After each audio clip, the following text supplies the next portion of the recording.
This is Lancaster Area Woodturners Coffee Hour number 70 on September 23rd, I believe it is.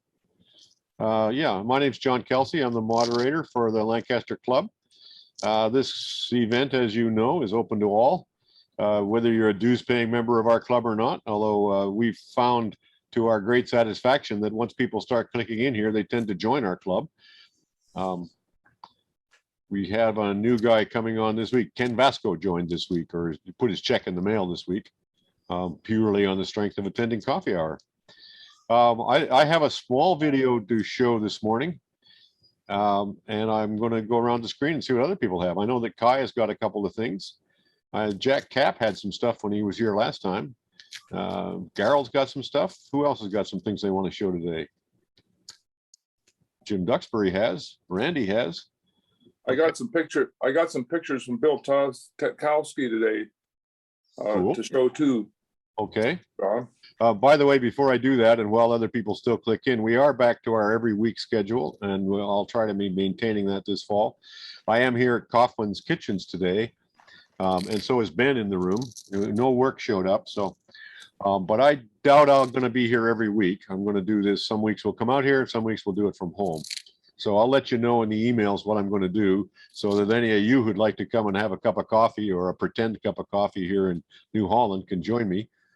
What else did I want to say? Silence your phones, please. The easiest way to get my attention, especially if you want to show work, is to use the reactions tab. The bottom of your screen, there's a tab that says reactions, and you click that, and it has raise hand. What happens when you raise hand is you pop to the top upper left of my screen. So I can't miss that you've raised your hand. And if a queue of people show up there, I move right through the queue. If you can't make that work because you're on a phone or whatever, then just wave and it'll be fine. We'll find you. I am quite amazed that it's coffee hour number 70, that we've been doing this for a year and a half now. And I did get caught up with the videos. For anybody who's high on the videos, I posted 3 of them this past week. So I'm all caught up now, and I'll be able to stay caught up. I lost momentum with summer vacations and summer entertaining. Okay, anybody got any questions or comments you want to make right now before we go to looking at stuff? Videos are fantastic. I really like looking back at some of the stuff. I'm glad you like them. Barry, you had a comment? You're muted. You're still muted. Barry, you got to unmute. Sorry, John, will you be using the same access code and password for the futures, or will it be changing each week? It's been the same code for a year. I changed it in January. I didn't pay attention. Yeah, nobody does, but that's the truth. If you can, all you got to do is find any of the emails. I'll change it again in January, or I'll change it again when I get some reason that I have to, like somebody crashing our meeting and bombing us. But that has never happened to me. Besides this, I do 2 other Zooms most weeks, and never had anybody crash in. And here comes 2 more guys, probably bringing some work to show. Lloyd and Roy. I have not set up for a camera on the room today, but there is a camera we can use for that. So how's everybody doing today? we're doing good. We're doing good. Just so you guys know, for show and tell today, you'll need to stand on that side of the table and look at the camera, because that's the only camera I got live in the room. So who's going to go first? Duxbury has his hand up. I'm going to go to Duxbury. Sure, I'll do it. All right. I got a small box. This camera, honestly, God. You're good. Square box, square block with a lid. Just a fun piece. Nice little piece. You do some inlay in there? Are those rings inlay or just? No, they're just cut in there. No, I mean in the top. It looks like they're On brown. the top? Yeah, those No, dark they bands. just burned. Okay. I can't believe that doesn't. Oh, I see it. Thanks. There it goes. There it goes. Don't ask me. This camera thinks on its own. I don't. It selects what it wants to show. Nice. Anyway. The walnut and maple? Walnut, maple, and walnut. Yeah.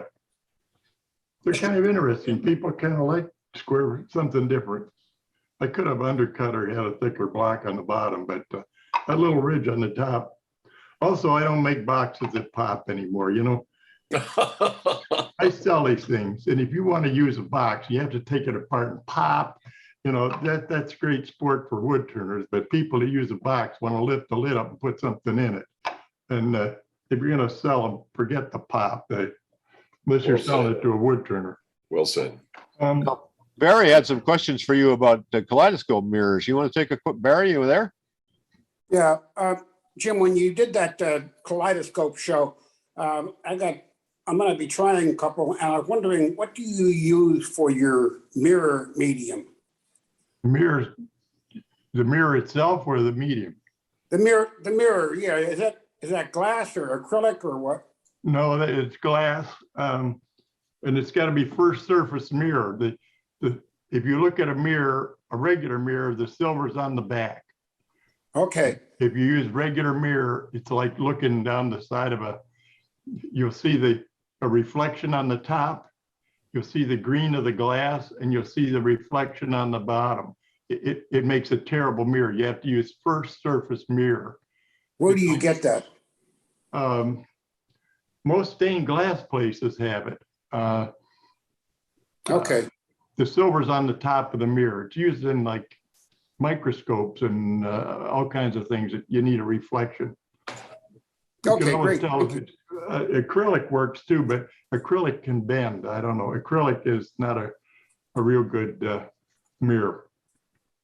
I have acrylic, but it has the mirror on the back and it causes the same problem you just described at the Yes. vertex. Sometimes you pick up a kaleidoscope and you know right away who made it, or somebody made it with it.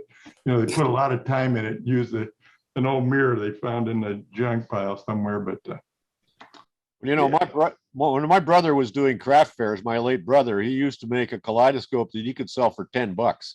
It had it was a little wee one, and it had two little pieces of mirror in it.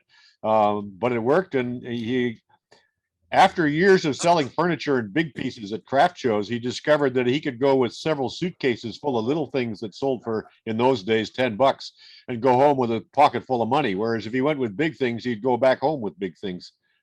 I've said that many times. In fact, I've done many shows where all these people bring their $300 and their $500 bowls. And if you sell stuff under $50, especially the $10 stuff, I make a top that's $10 and I can make those in minutes. It's a long stem top with a big washer on the bottom, but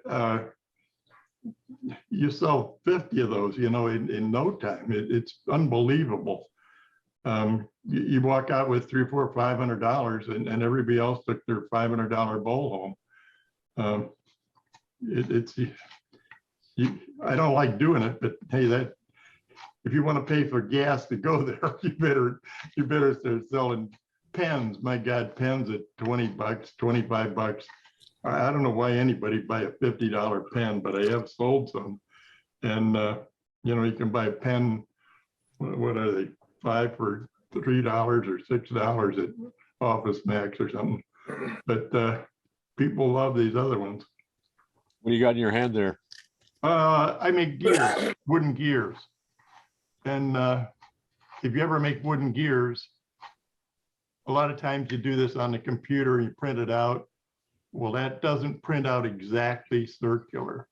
And then if you make a copy of that and you stick it on the block of wood, the copy machines enlarge and contract things. So that doesn't make circular either. It's great for the configuration of the teeth, but before you do anything, put your compass in the center and swing a major and a minor arc around these to get this thing round. Otherwise, these two egg shapes come together and lock. Ask me how I know that. Now are those are involute gears, are they not? What do you mean involute? The side of the gear is curved, so it remains in contact as it goes through. Yes. I mean, that's the classic mechanical engineer gear. Yes. And you can get, I got a program I bought for, I don't know, $20 or something. It lays out all kinds of gears, chain drives, all sorts of things. But I love it. And I make kaleidoscopes with this would be the driven part and this would be the object part up here. Jim, how do you cut the teeth? What? How do you cut the teeth? With a scroll saw, or on this one is big enough, I'd probably do this one on a bandsaw. But everybody knows that it's easy to make round gears. You know that square gears don't work. Oh, actually they do. Yeah. Here's a set of square gears. Could have mentioned that. I did this by eye, so it's not the greatest, but it actually has a purpose. Right now, this gear is big, and this gear is small. So this would be for speed. And as you go to here, this gear is small, this gear is large. So this would be for power. So if you had an assembly line or something where you needed power through 4 of the strokes, you could actually get a little more power out of this. Anyway. Very cool. Wow. No end to the fun. No end of the fun is right. But you can make gears all different shapes and sizes. In fact, there's websites on that somewhere, but.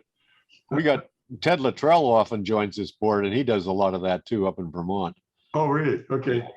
He makes Well, I happened to look at the website after I made the gear. I could have saved myself a lot of time, but anyway.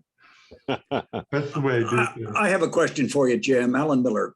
That first piece that you showed, it shows the inside of the top as hollow. And we've probably talked about this before, but I'm not remembering. What's the process for getting that top hollow? This here? Yes. This part?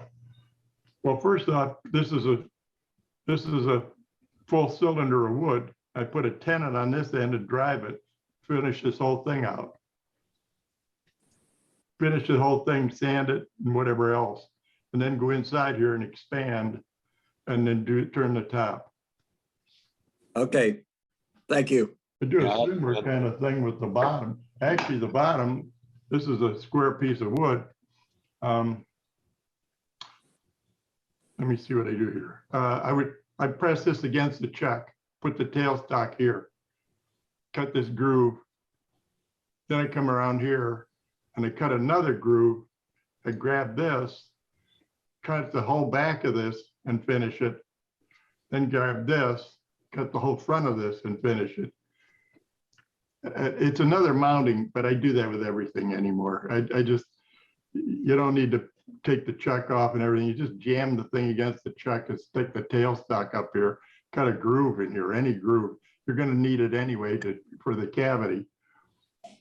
And then go in here and expand, cut this whole back, sand it and finish it, and go in here, cut this, either clamp on here or I expand into here.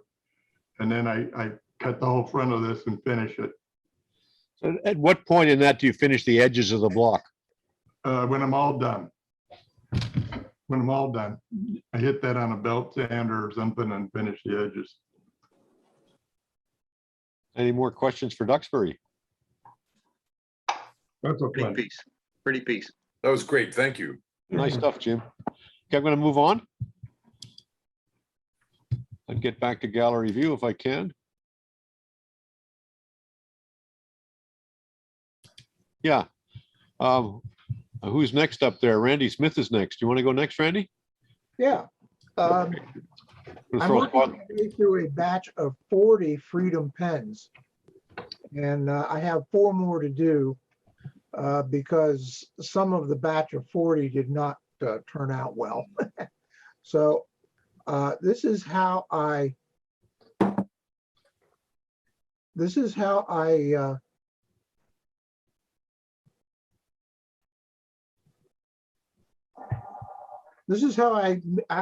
stuff the brass tubes on my lathe. I have a small pin, it's tapered, and I use a piece of crocus cloth to, and you can see I have two bowls. This is very short.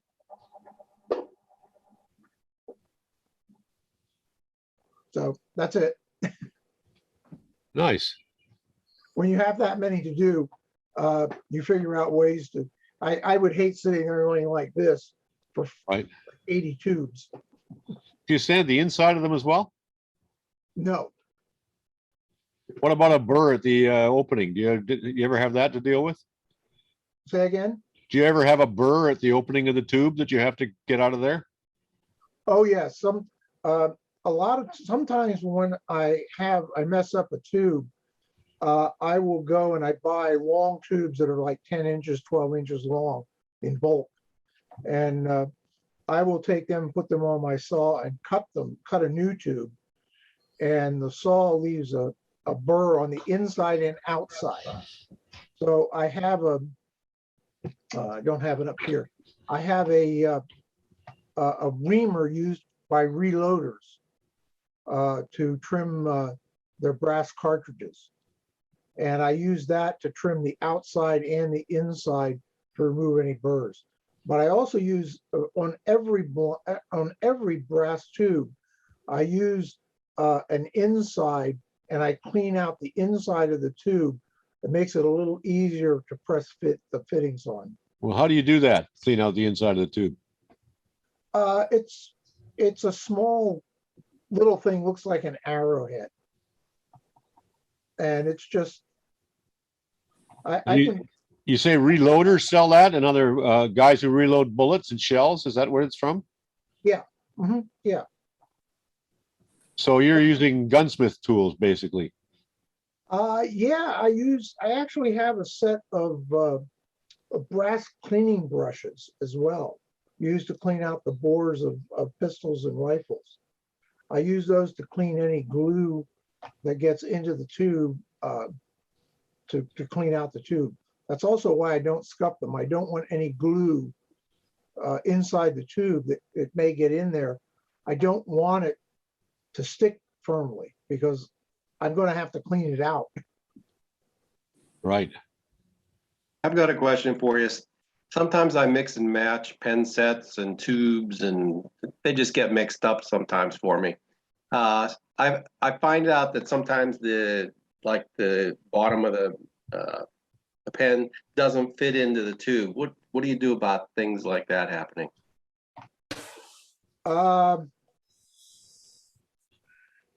International Association of Pen Turners, IAP. It's penturner.org.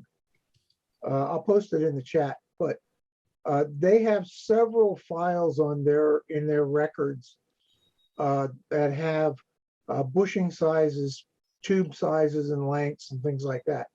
There's also an app for Android and iPhones called Bushings and Tubes. It's 99 cents because they won't let you give it away for free. But either one of those, you can find the bushing sizes, the tube sizes and lengths, and all kinds of information about the different pens. But yeah, I have that same problem. I try to keep my bushings in a box, in a little box that are marked with which bushings they are. But occasionally I'll come across a spare bushing and don't know what to do with it. So. Good, thanks. Do you prefer epoxy or CA glue? I use CA glue almost exclusively, except for if I have a very delicate blank or something where I don't think that the inside hole is solid. In that case, I will use Gorilla Glue because it foams up and it fills any gaps. But I drill my tubes. I have a full set of 115 piece set of drill bits. So I often don't use the drill bit that they specify on the instructions. I will get a very close fit and I can use like ultra gap filling CA, and that always works for me. Cool. Anybody else? Questions for Randy? I tell you, I make a lot of pens. And if I'm making like 50 pens, I use the 24-hour epoxy, gives you about 45-minute open time. So I can glue a whole slew of those things, and I just throw them in the corner and let them sit overnight. That works pretty good. Yeah, they're super glue, epoxy, Gorilla Glue. they are all good glues and they will work. Each one has its advantages and disadvantages. If I have a pen blank that is very, very hard and tends to chip out, I don't want to use epoxy on that because there's no give to it. I have broken Corian pens because when pushing the fittings in, it can't expand and it cracks the Corian. So yeah, every glue has advantages and disadvantages. What do you glue Corian with? Two things that I will do. Number one is I will expand the ends of the tubes. Yeah. By putting a transfer punch inside the brass tube before I glue it in, and I will twist it to expand that. Oh, okay. When I slide the fittings in, I glue them in with super glue. Yeah, yeah. That way I don't take a chance of cracking out the Corian because it's very, very hard and doesn't forgive, and it's not very flexible. Yeah, it's really thin on that end too. Yeah. Yeah, yeah. Thank you. Very good. Okay, any more questions for Randy? Okay, I'm going to remove the spotlight and get back to gallery view. And who's next? Garold, you had your hand up? You're muted. I certainly did. All right, I'm going to spotlight you, Garold. All right. Along the lines of what Jim was showing us here a short while ago, a square piece. Well, I have a square bowl. It's more in the lines of Art Deco. And if you'll notice, the sides are not tapered straight. That's a curve. This is all done on the lathe.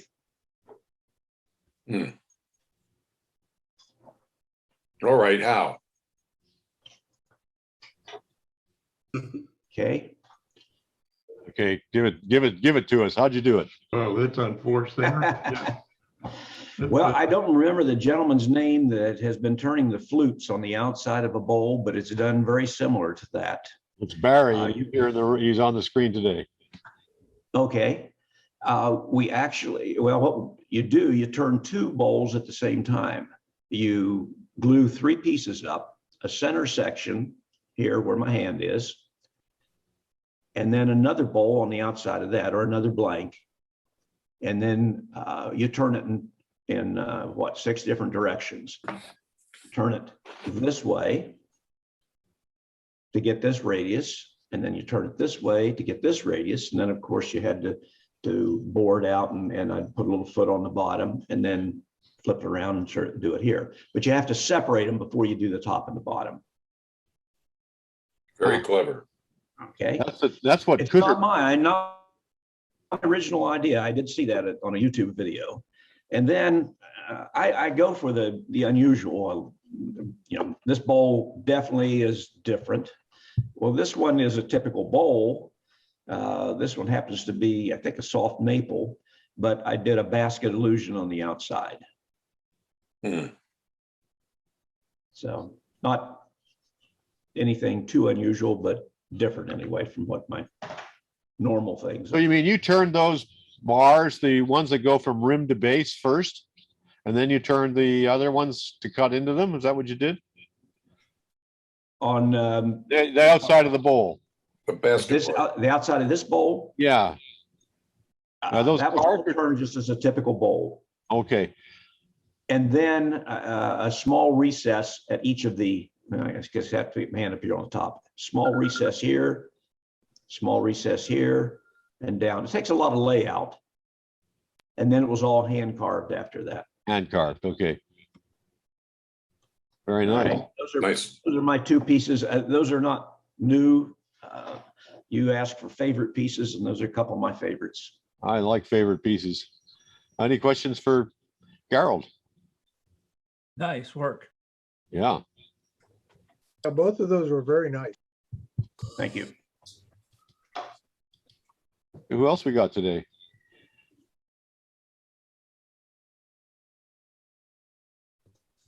Kai, do you want to show one of your little, one of the videos you've made that we haven't looked at? You had some stuff on chucks that was like a return to the chuck discussion.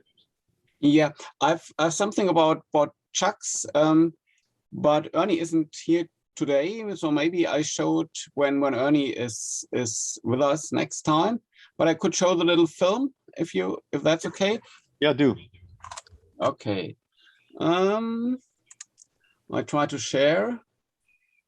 See whether that works with the film now. Okay. Can you see the screen with the film? We got it now.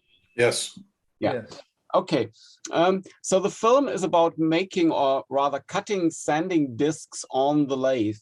Some time ago, Mike talked about making chessmen, and he cut little felt discs for his chessmen to put them on the feet or the bottom of the chessman. And that's a similar method for cutting out Velcro-backed sanding discs on the lathe. So I start this. So that's the kind of the scissors I use for cutting the Velcro material. Some scissors I bought in a DIY shop for, I think, €5, so something like $5 or something. Cheap scissors, but that works really nice. I cut them square first. Another method for cutting them is to use a square piece of wood, just place it on the Velcro-backed paper, and then cut along with a Stanley knife or utility knife. But it will blunt the blade of the knife quite quickly, and so you have to kind of break it off again and then to have a sharp piece for cutting. Okay, that was the cutting. But now the setup is a wooden disc here that is a little bit bigger than the sanding disc that I want to cut. My Velcro-backed sandpaper with the Velcro towards the tailstock of the lathe. And then I have a disc. In this case, it's 70 millimeters that is fixed to a one-way revolving center. And that's also the outside diameter I want to cut for my discs. And that's exactly the width of my sandpaper here as well, because it came in strips or stripes. So I have to kind of adjust it carefully, get it into the right position. And that takes a while. Maybe it's a better idea to have the sandpaper a little bit wider than the sanding discs you want to cut. Then you don't have to fiddle around that much. Okay, so once it is in position, I just start the lathe and use this point tool to cut into the Velcro.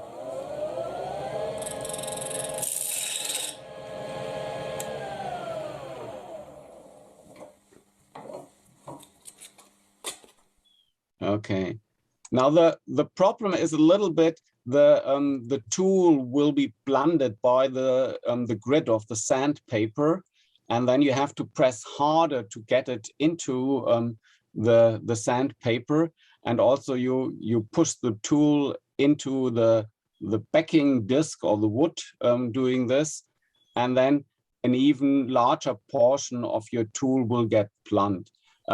Doug, do you want to ask a question? Because I can see your hand up. You're muted. I have my hand up for the next time through, Kai. Okay. Then I just go on. Okay, so and just go on a little bit.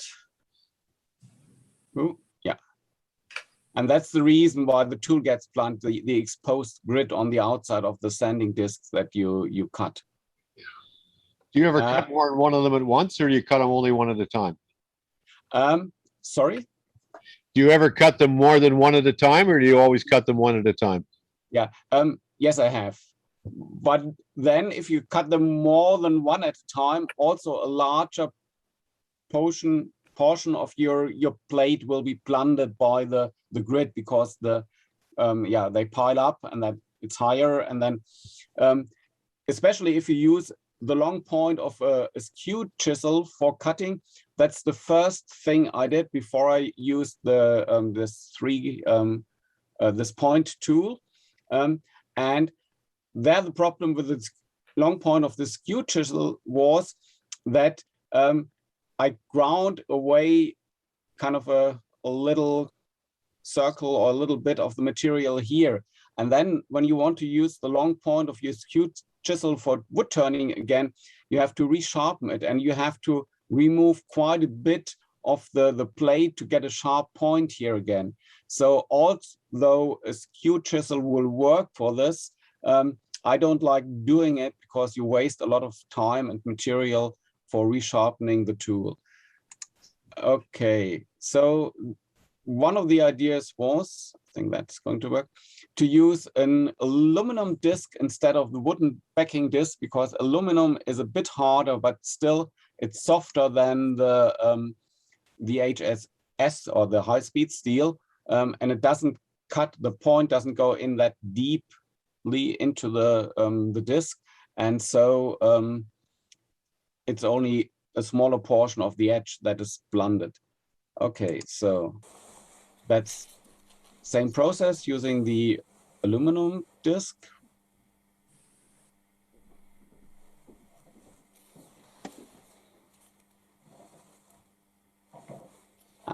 Yeah. Yeah. Tighten the tailstock.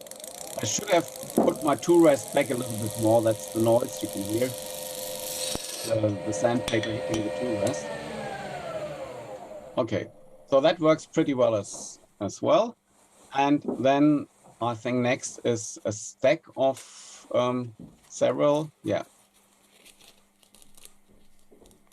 So you can stack them up.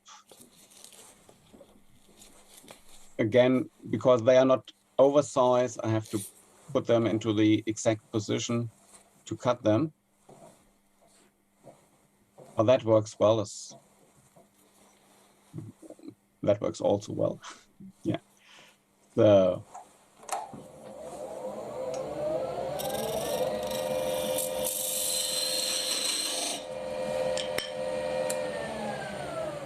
is that a point tool that you made or one that you bought? That's one that I made. I just bought a bit of HHS steel or high-speed steel and then ground it to the point. But in the end, I came up with this tool for cutting the discs.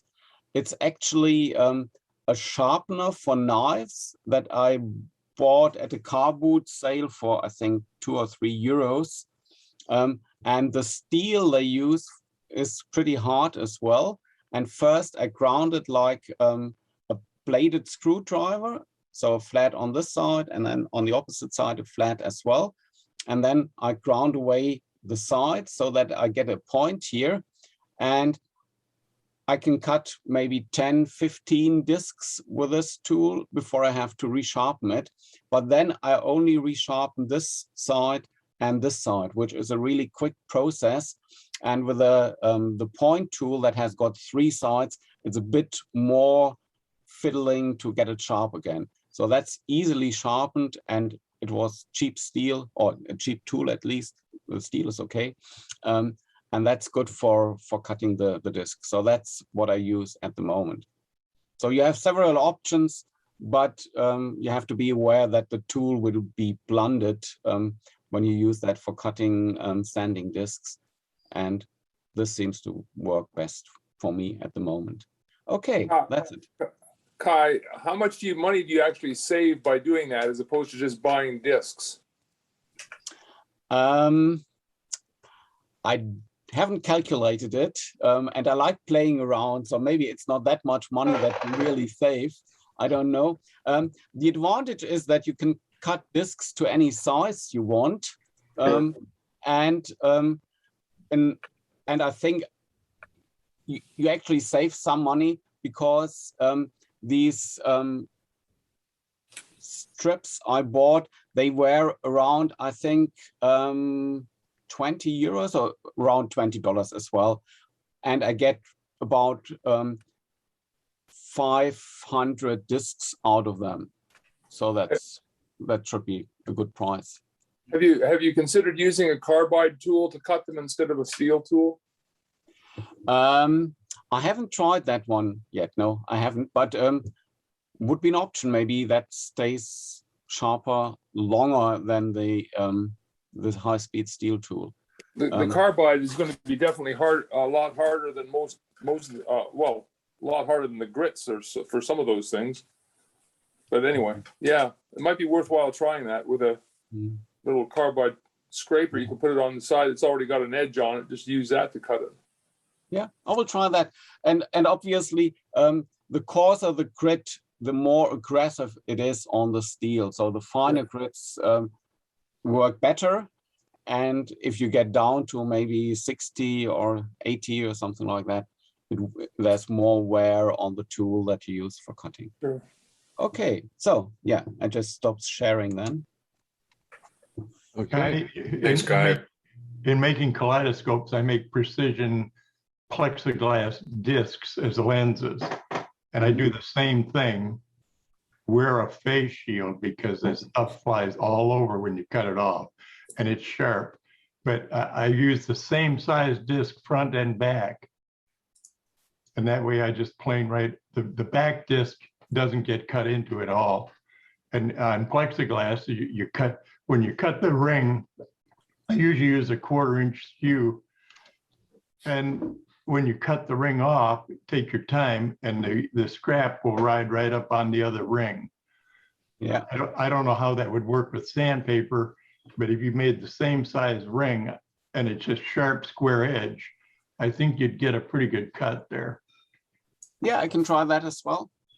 Yeah, I did some plexiglass cutting or turning on the lace as well, but you get these awful long shavings that wrap around everything. Oh, I hate it. I hate it. And it smells bad. There's nothing good about it. There's nothing good about it, but it makes a gorgeous disc. And yeah, I make them, they got to be exactly the right size to fit inside, like making the cell of an object box or a kaleidoscope. And it works beautiful.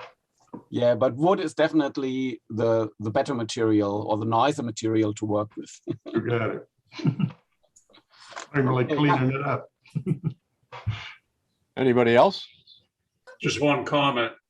I really like that quill lock handle that you had on your lathe there, Kai. That was pretty slick. Thanks. Nice and long and get leverage on it. Yeah, it came with a lace, so I didn't edit. It was, that was nice. Original. It's a German lace that was built in the 60s. So they made all these nice round shapes. So at that time, like the Beetle car. Any more questions for Kai?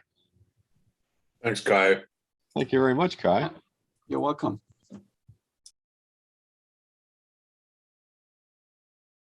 Doug, what do you got? Well, I actually, it's not for me, John, but I'll share content because Bill Tetkowski sent me a bunch of pictures. I thought maybe he could actually tell me what they were. Is that yours? Yeah, that's mine. That's mine.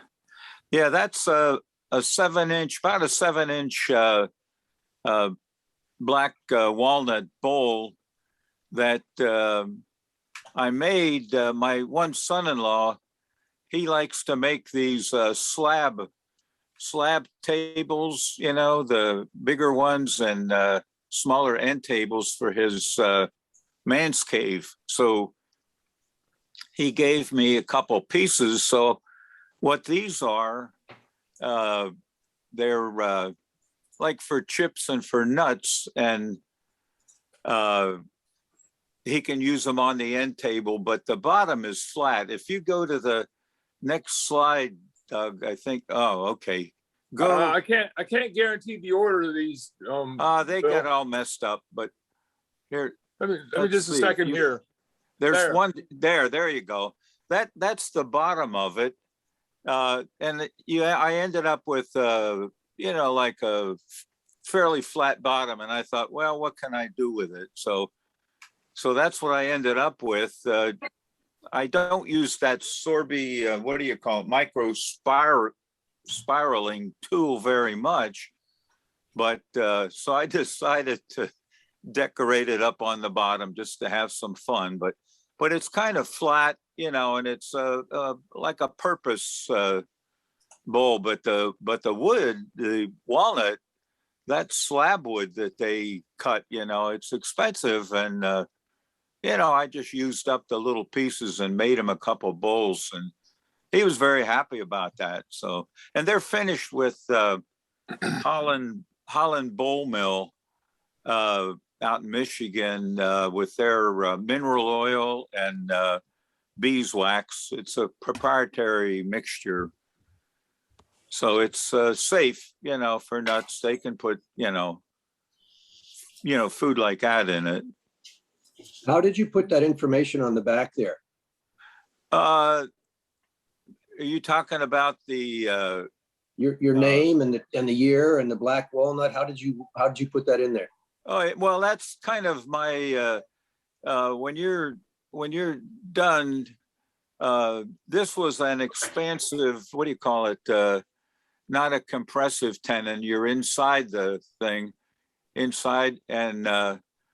but when I turn the how do you say, and I leave the backside exposed, my signature thing is I like to do the it looks like a bullseye kind of thing, but I use wood burning. The lettering is, just like a regular block lettering with those pens. So you did all that by hand there? That nice lettering there? Yes. And you can steady your hand. Now I'm getting up there in age, and I shake a little bit, so I have like a curved block of wood that I can rest my hand on, and it steadies. It's pretty good. Don't forget that Bill's a retired engineer and draftsman. He's a beautiful draftsman. Well, looks like you've used that lettering for a long time. Yeah. I have, since I started. I have done that, but anyway, yeah, that's it. Okay, you want to go, Doug, to which one do you want next? Let's see. There's one with a drill. I'm drilling the okay. I think it's in there. There were 7 of them, but yeah, there it is. This is, I finally got my this was a cherry burl double spouted vase, and at this stage I'm just showing you how I set up and drill it, along that axis of the drill, and to get the other spout you can rotate in the holding part that I have there, and you can drill accurately where they intersect down inside the spout. But what this view shows you, the spouts are turned up to that point, cut off, trimmed, and you can go to the next slide that shows that jig to cut them off. Yeah, okay. There you can see how much, and it's up to you how long you want to make your vase, the stems on there. But those are cutoff lines, and that jig is used to, I can put it safely on the bandsaw and cut them off at the right angle. And you can go back to the double spouted vases where there's 2 of them. Okay, here, the one on the left is the one that I just finished. And the one on the right was an earlier version. And I have plans to do this so I could make a number of these that I wanted. The only problem with doing this was a cherry burl. When that was drying out a couple years ago, it changed shape a little bit because the bottom was already turned. So I had to shim it a little bit before I could drill it accurately, to set it up. But that was the one problem. But shaping the spouts and down inside, I sat comfortably. It took me about 22 hours total, not at one time, but over several times when we were having the heat in the summer. I'd sit out in a pergola, comfortable chair, and do an hour or two. Oh my, that was enough for me, to do it. But you can see the finish. There's some brass that's in there. This had some inclusions inside, hollow, that I had to fill. And if you go to, yeah, there you go. This is what I used to do the carving or whatever of the spouts. And it's relatively easy, but it's a typical Dremel tool. They're light duty, but the best thing are the saber tooth. They're carbide. They're absolutely wonderful.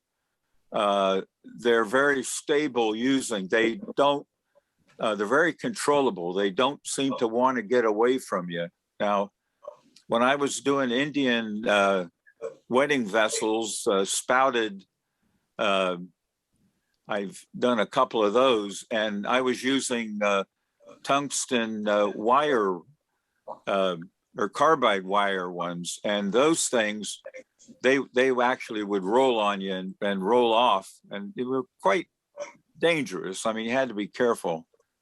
But there for the finish, you can see I used a lacquer sanding sealer. These were brush applied. I've done that, and the lacquer, 2 coats of the clear lacquer, brush applied with you can see the artist brush there on the side.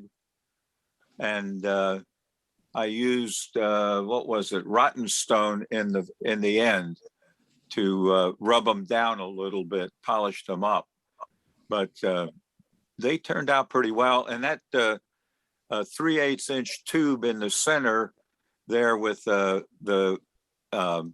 sandpaper wrapped around it, I used Cling Sport, and it's has pretty good backing on it.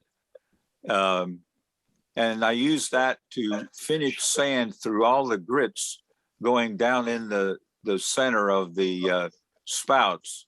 So it finished off well. And to the right of that tubing underneath the sandpaper, you see the Dremel barrels that they have. I use those after the saber tooth cutting to get some of the markings of the teeth off. But it worked quite well. It took a long time to do that, but that's what I wanted to do. How deep are the holes? How what? How what? How deep are the holes? They go all the way down through to the bottom. The bottom is hollow too. They're and when I was saying intersection, if you look, let's see, I'm trying to think of the diameter of the drill. It might have been 20 millimeters or something, to drill down through there. But you have to be careful you don't over drill, where they intersect. So you hollow the bottom from the back in the first place, though, don't you? What's that? You hollow the bulb of the vase from the bottom, do you not? From the bottom, yes, from the bottom. You do that first, and that there's I think about 8 steps.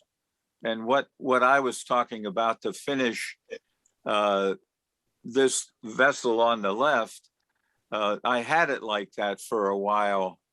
So, those steps were previously done. So that's why, I wanted to finish this one, but that, yes, that was already done. it's sealed on the bottom. I don't have a picture of it, but these are about 7 or 8 inches tall. Okay. Doug, any more slides in that set? No, that's it. Okay. You got it? Okay, Back yeah. on the other one. Wait, John, back on the other one, that vase.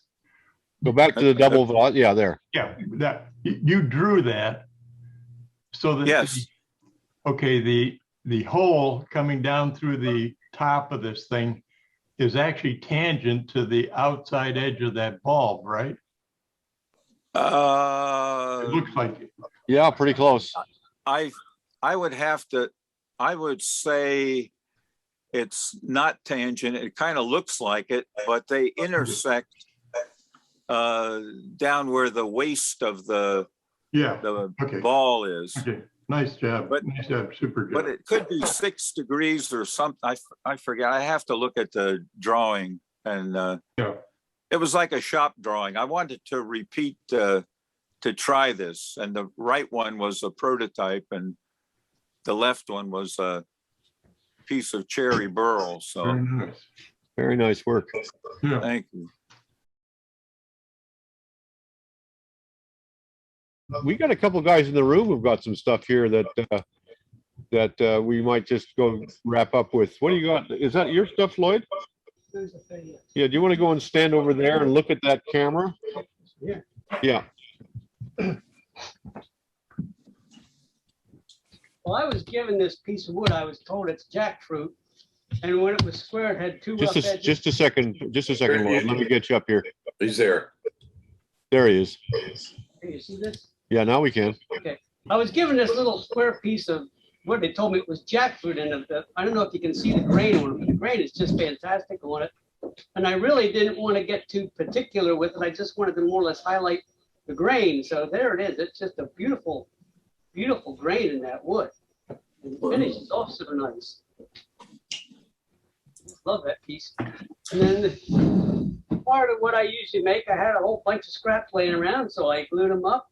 Had short pieces, I glued them up. I have some maple, some walnut, and a piece of jackfruit, and that's the result. Kind of simple stuff to make, but it's a lot of fun for me to do. Thank you. Well, that was easy. Any questions for Lloyd? That's nice work, Lloyd. What did you call that wood? The yellow wood, is that jackwood? Jackfruit? Where do you think that's from? I was told Indonesia, but we looked it up in a tree book and it says it comes from India. Okay. Anybody else? Anybody questions for Lloyd? We're almost on the hour. Is there anybody out there with a burning desire to show something? I'll switch to you.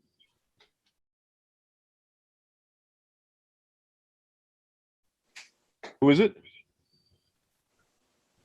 Vasco. What do you got? Something, Vasco?